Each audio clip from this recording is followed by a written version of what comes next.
Hola, soy Luis Obando y hoy estaremos hablando acerca del contrato social y por qué fracasan los países.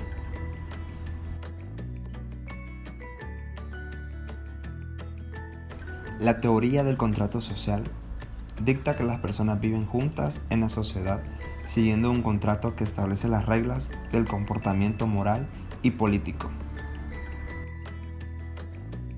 Jean-Jacques Rousseau nació en 1712 en Ginebra.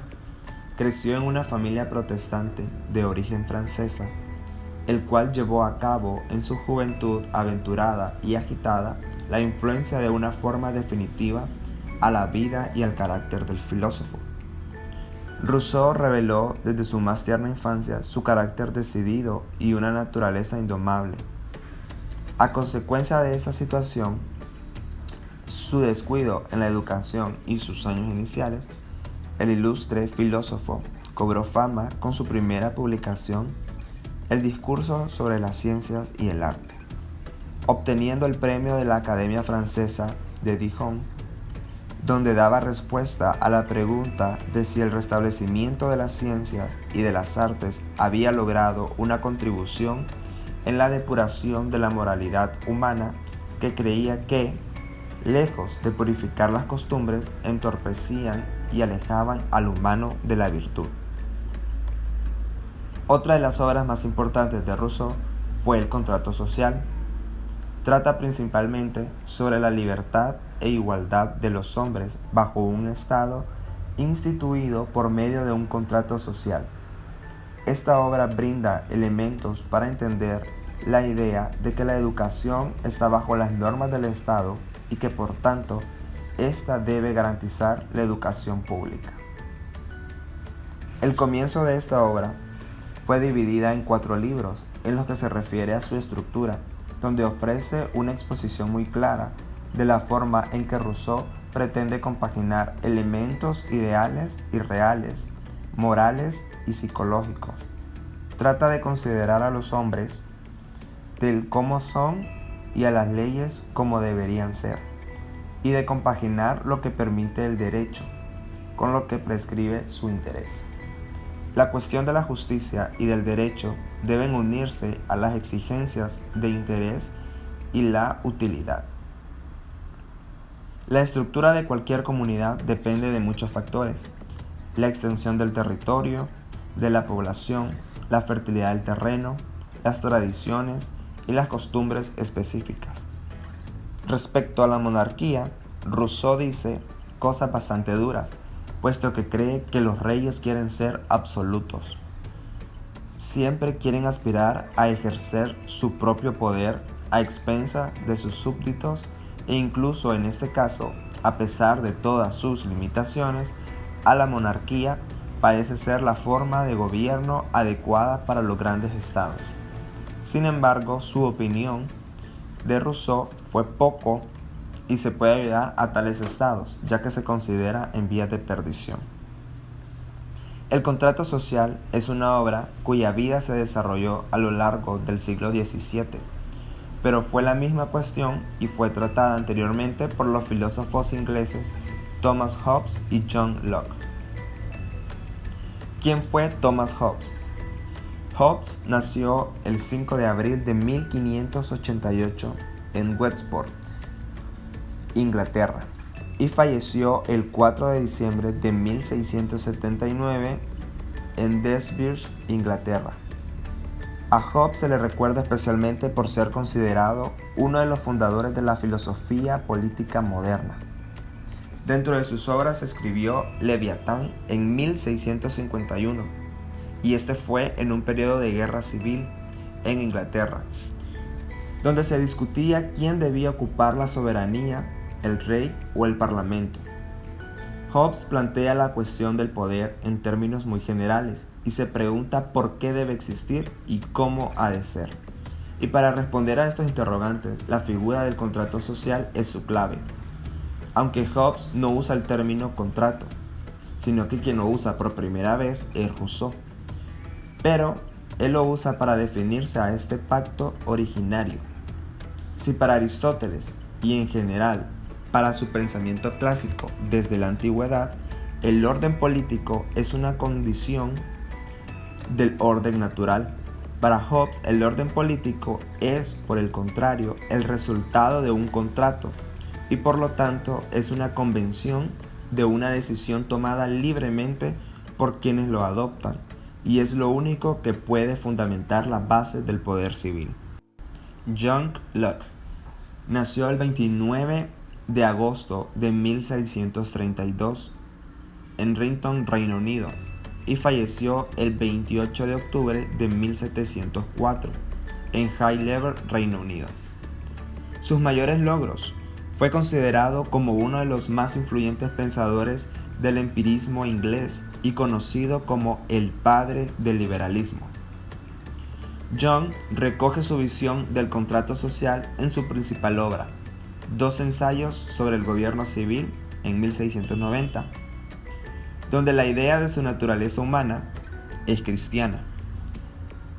Y John dice que el hombre es una criatura de Dios, por lo que el hombre no puede destruir su vida ni la de los demás hombres, pues no le pertenece, sino que le pertenecen a Dios. El hombre tiene el derecho y el deber de conservar su vida. Asimismo, el hombre no es el súbdito de ningún otro hombre, sino que es libre.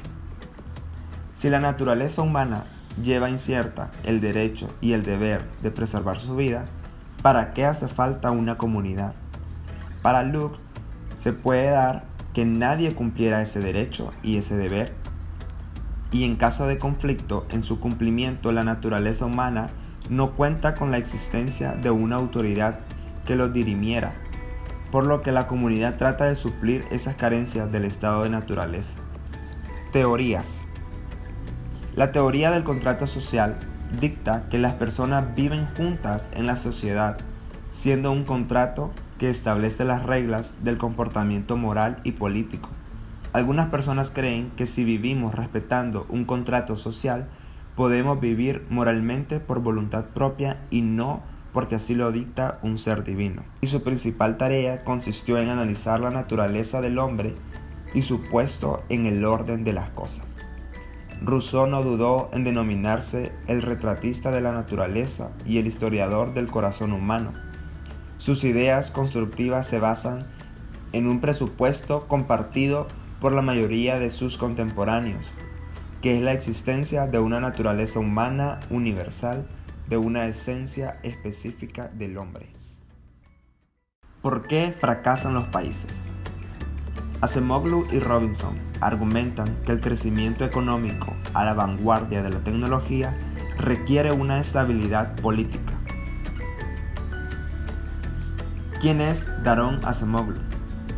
Daron ha sido galardonado por sus contribuciones fundamentales a la economía del crecimiento y del desarrollo, estableciendo el papel esencial de las instituciones en el desarrollo económico, a través de una innovadora combinación de teoría, datos históricos, sofisticados análisis econométricos. Daron nació en 1967 en Estambul, Turquía. Es de ascendencia armenia y ahora es ciudadano americano.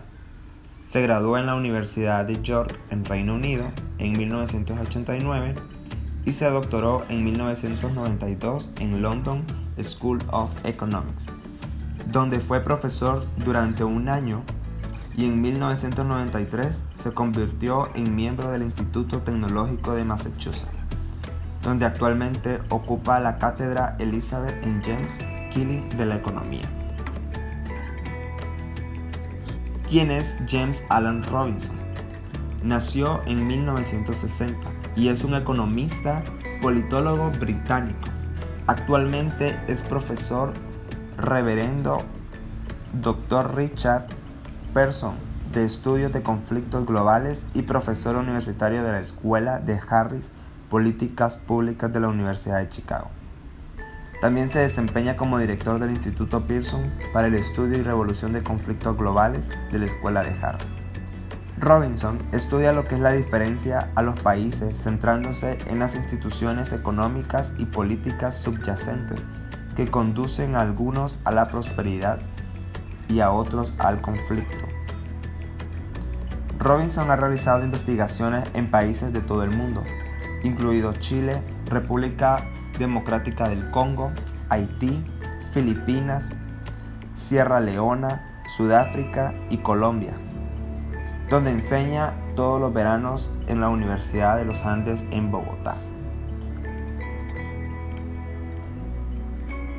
Dentro de las diversas teorías económicas y el especial peso específico de algunos indicadores macroeconómicos, Acemoglu y Robinson destacan a las instituciones como un elemento determinante de devenir de los países. Tesis. Su tesis central de esta obra se centra en cómo instituciones económicas inclusivas acaban generando prosperidad y riqueza, mientras que las instituciones económicas extractivas acaban generando estancamiento y pobreza. ¿Por qué se dan instituciones económicas inclusivas o extractivas? Es el poder lo que mueve a unas instituciones u otras a continuar con unas políticas u otras. Las instituciones económicas son planificadas y aplicadas por instituciones políticas, instrumentalizándolas para el desarrollo de su ideología. ¿Qué es una institución económica extractiva? Se trata de instituciones económicas que tienden a la concentración de la riqueza y el poder en manos de una reducida élite. El caso que mejor ilustra este concepto es un monopolio. Los grandes errores se producen eminentemente de la oposición al desarrollo industrial y la oposición a optar por nuevas tecnologías. La mano de la obra barata suele ser una de las principales razones por la que estas instituciones extractivas no se ven inclinadas al cambio. ¿Qué es una institución económica inclusiva? Pues esta se trata de esas instituciones económicas que tienden a la descentralización de la riqueza y el poder, generando por ende una amplia clase social media, entre otras consecuencias. Los factores que deben combinarse para la generación son progreso de infraestructuras, derechos de propiedad, cambio de origen fiscal, mayor acceso a financiación y protección para los comerciantes. Así sucedió en la Revolución Gloriosa en 1688, creando una sociedad plural y centralizando el poder político. ¿Por qué fracasan los países?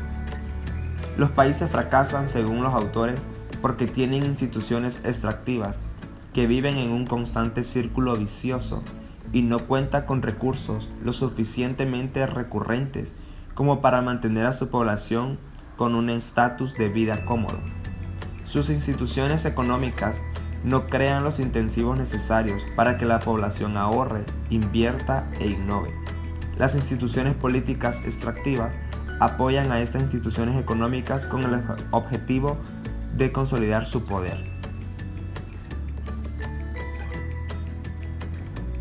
Para los autores, las instituciones y las políticas que éstas desarrollan pueden llegar a marcar el estancamiento de un país y el desarrollo o incluso la innovación del mismo.